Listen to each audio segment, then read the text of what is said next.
Hello, everybody. This is Professor Ma, and this is the introductions on the sections on vector value functions. Vector value functions are parametric functions.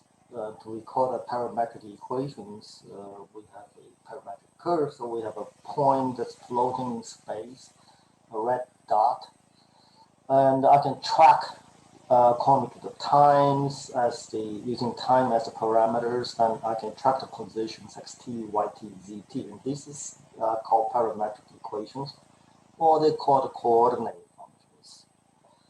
And we say the curve is continuous if every one of the components is continuous. If I want to see these curves as vectors, as a point, as the endpoint of vectors, so then I change the notation slightly, so now I use this vector notation, or I use the ijk notations over here, which is convenient because it's one equation. I don't have to look at three different compartments, x, y, z.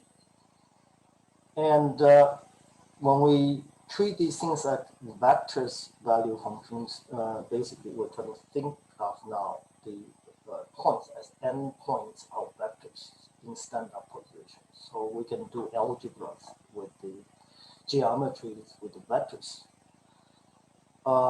Vector value function as length, or it is the same as the distance to the origins for the parametric equations of the point. Same thing. And it is a function from time into length. So it's from real line to real, from real to real. And here are examples of vector value functions or parametric equation we had before. One of them is the equations of the line passing through in the direction 2, 3, 4, going through the origin.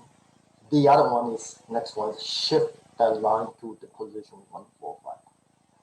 You can think of that now as a point of origins. And then we will get these sets of parametric equations. Here is an interesting parametric equations in 3 space. The y equal to 2. Z means everything's taking place on the plane y is equal to 2. This is x, y, and the other two components, x and z's, are circles. So therefore, basically, you're looking at the track of a circle circling around on the screen that's 2 feet in the y distance, 2 units from the y distance. Now we're going to move it. Suppose instead of at y equal to 2, we're going to let y change with time. So in other words, as time goes on, the screen moves out, moves outward. But the point is doing the same thing. It's still circling around on that particular screen. So y equal to t. And since the screen is moving continuously, so the point actually travels through the space, and as it travels through the space, it spirals on the cylinder with radius 1. And notice if I were to say do something like this, multiply everybody by t, except the x and z component. And what we'll do is that instead of circling of radius 1 tracks, now have radius t. Radius equal to t.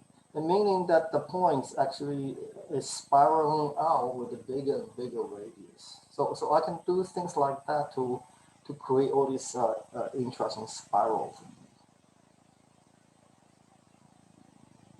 And in particular, this one is along the y-axis because that component's x-axis acts like the time component.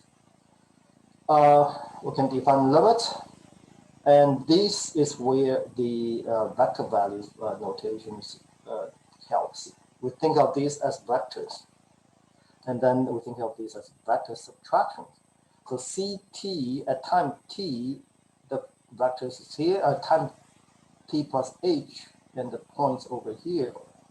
And the subtractions is these displacement vectors. Exactly. What's the position changed? Is a position change vectors, the directions in the units. And we let h go to 0, what's the effect of that? Well,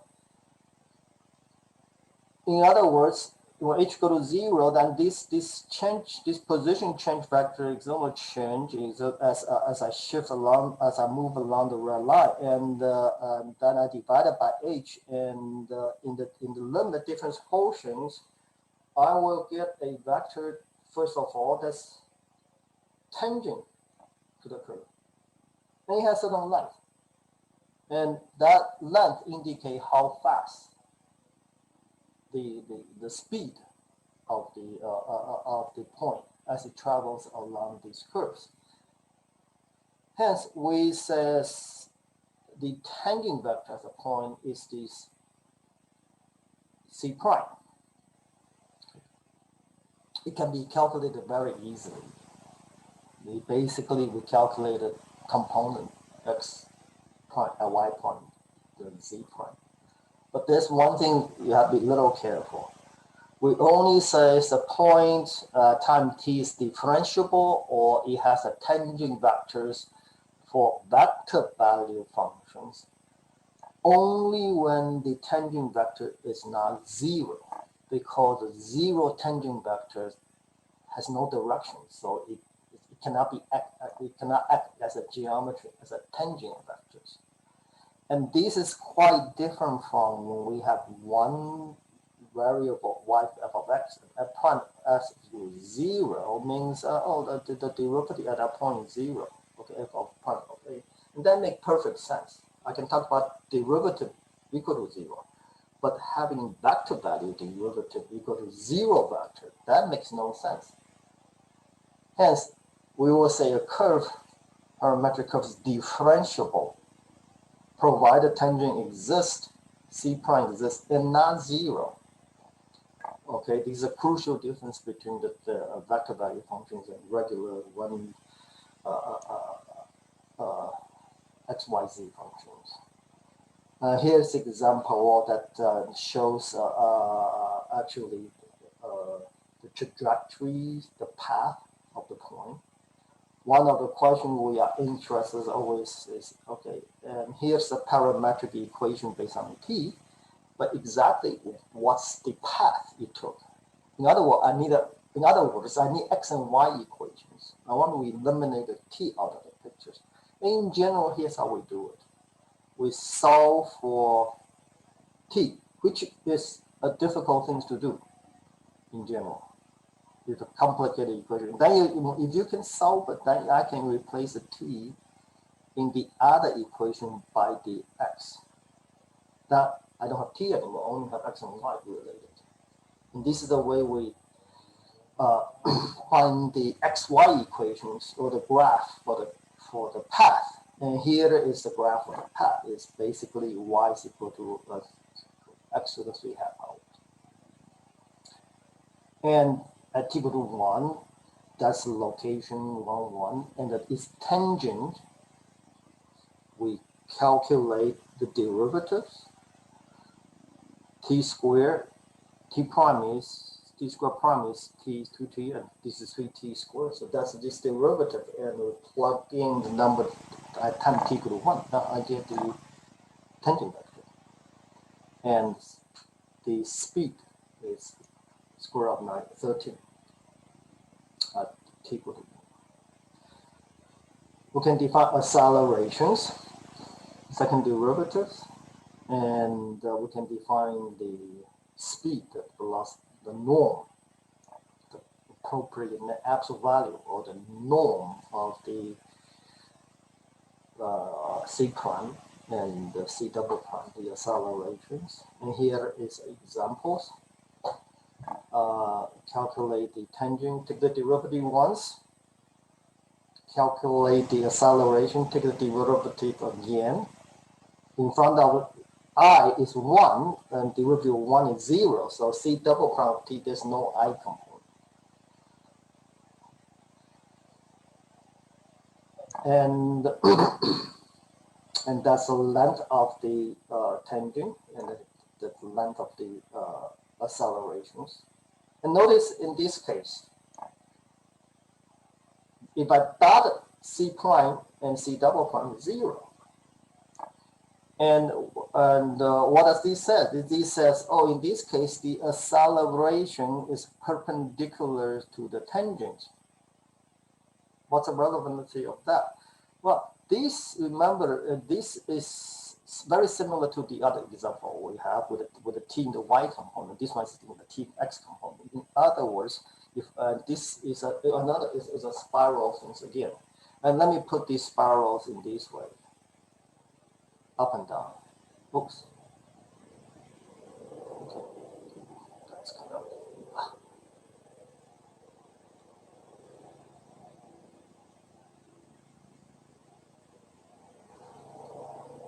Man, this is the central axle of the spiral, if you like. And what this is saying is the tangent, of course, is the directions along the edge you're heading up, the tangent line, okay, at any given point. And as we go up, of course, the tangent change. So the change in the tangent, that is the second derivative, is perpendicular towards. In other words, as the acceleration is perpendicular towards, and so it's pointing inward because you're accelerating, you must be turning in the acceleration, and this is the 90 degree. In which direction is this going on? Oh, this is exactly the same direction. If you ever go up a staircase, the individual steps as it goes up, and it's the central pole, the individual step is perpendicular to the pole in the middle. That's the directions of the accelerations as we continue up this spiral. Okay, so that's just an observations of these examples. And what are the rules for derivatives? The sum and difference rule, I can prove the constants, all these are all the same as before. And the product rules, it's exactly the same as before, but there are 3 different products. And there's a scalar product. Okay, ft is a function in time, so I can multiply that to ct is like x, y, z here. Of course, when I multiply this as I multiply f times each component. So there is this product, and that's a dot product, and that is cross product in 3 dimensions. So the last one is only for C and D in 3-dimensional space. And if I take the derivatives of those products, they follow exactly like the product rule before. And so here's an example of the calculations of starting. This is an example of crossing 2 lines and trying to find the derivative of that. And finally, and one of the very important theorems concerning all of this is that if I have a curve or vector value function where the length of the vector is always the same. You see, what do you mean length vector is always the same? It means you're traveling in a circle. So in 2-dimensional space, and you have this circle of radius k. And if you see, it's always length k. Means your curve is going along a circle, but maybe it goes back as time changes. But it always, it's somebody jogging around this circular track, back and forth. In three-dimensional space, it means the particular curve is on the surface of the sphere. You can think of basically a car or ant that's crawling around on the sphere, the path, because the distance to the center is always the same. And then the theorem says if that's a track, if that's a curve you have, then the tangent of that curve at every point, that tangent is always perpendicular to the vectors to that point, like this. In three dimensions, these will be the vectors starting from the origin, go to the surface of the sphere, and then your tangent to the curve will be perpendicular.